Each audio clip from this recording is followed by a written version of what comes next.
Well, let's talk about 1600 for the first word. That's right, the White House. You know, the left, the Democrats, the drive-by media, as Rush like to call them. They're all in a tizzy right now, hyperventilating over what President Trump and what he's doing at the White House. 11 out of the 30 questions at today's press conference with press secretary were about the White House ballroom. Oh, he's demolishing history. He's spending taxpayer money on a ballroom. It's unprecedented. Impeach him again, they say. Give me a break. These people wouldn't know history if it slapped them in the face. But I'm here to set the record straight, my friends, because what Trump is doing right now, tearing down parts of the East Wing to build a magnificent new ballroom for $350 million, is not out of the ordinary at all. No, sir, it's about as American as apple pie. And it's got a long, proud tradition going back to the very founding of this great nation. Let me walk you through it. First off, let's go back to the beginning, shall we? The White House didn't just pop up out of thin air like some liberal utopia. No, it started in 1792 when they laid that cornerstone designed by an Irish guy, James Hoban. And in that fancy neoclassical style, think big European mansions, but Americanized. President John Adams moves in 1800, and guess what? The place isn't even finished. Rooms without plaster, no fancy amenities. It's a work in progress from day one. And that's the key, folks. The White House has never been some frozen in time museum piece. It's a living, breathing building the presidents have been tweaking, expanding, and outright rebuilding ever since. Think of your own house. You add a deck, you fix a roof, you put in a new kitchen when the old one's falling apart. But oh no, when Trump does it, it's a big scandal. Now I'll talk about drama. How about 1814, the War of 1812? Those pesky British come marching in and burned the place to the ground, gutted it. Left nothing but the outer wall standing like a skeleton. President James Madison doesn't sit around wringing his hands like some snowflake. No, he rebuilds it from 1815 to 1817. Makes it stronger, adds improvements, better foundation, updates the inside. And not just patching it up, it's upgrading. And the left today wants to act like Trump's demolition crew is the first one to ever swing a hammer at the place. Please. This was a total destruction back then and rebirth. And it made the White House tougher, just like America after a fight. Fast forward to the 19th century, and it's one president after another turning the place into their own personal project. James Monroe slaps on the South Portico in 1824, more grander for state events. Andrew Jackson adds the North Portico in 1829, making it look symmetrical and presidential.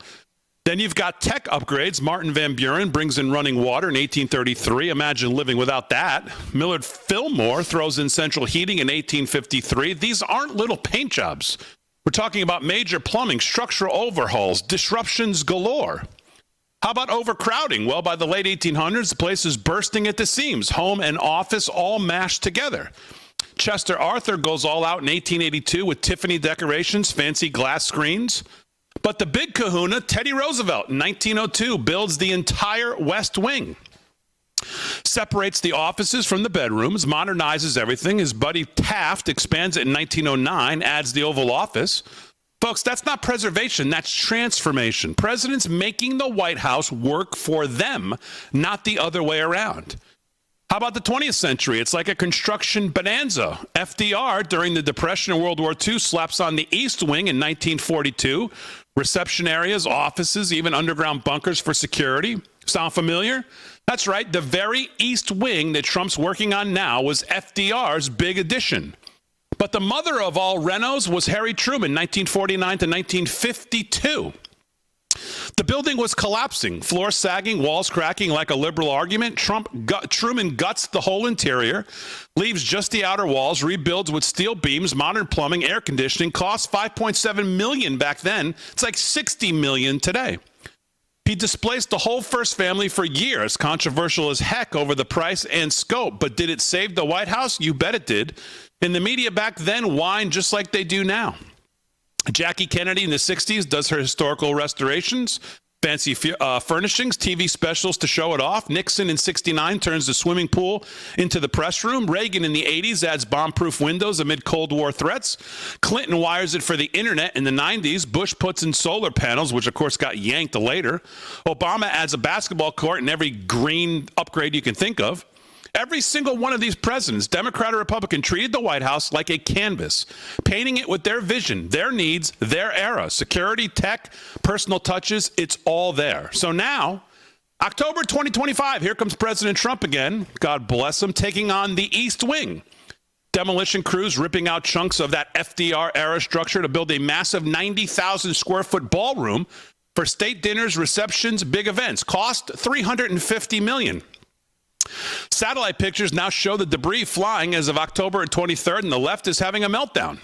The administration says the old East Room just ain't cutting it for space, and the critics, the National Trust for Historic Preservation, fancy name, they're clutching their pearls, whining about integrity, no congressional oversight, questions about authority. Give me a break. Presidents have been doing this forever without asking permission from every busybody in Congress. So the truth, folks, is there is nothing out of the ordinary one bit. It's right in line with history. See, the White House isn't a shrine. It's a working headquarters.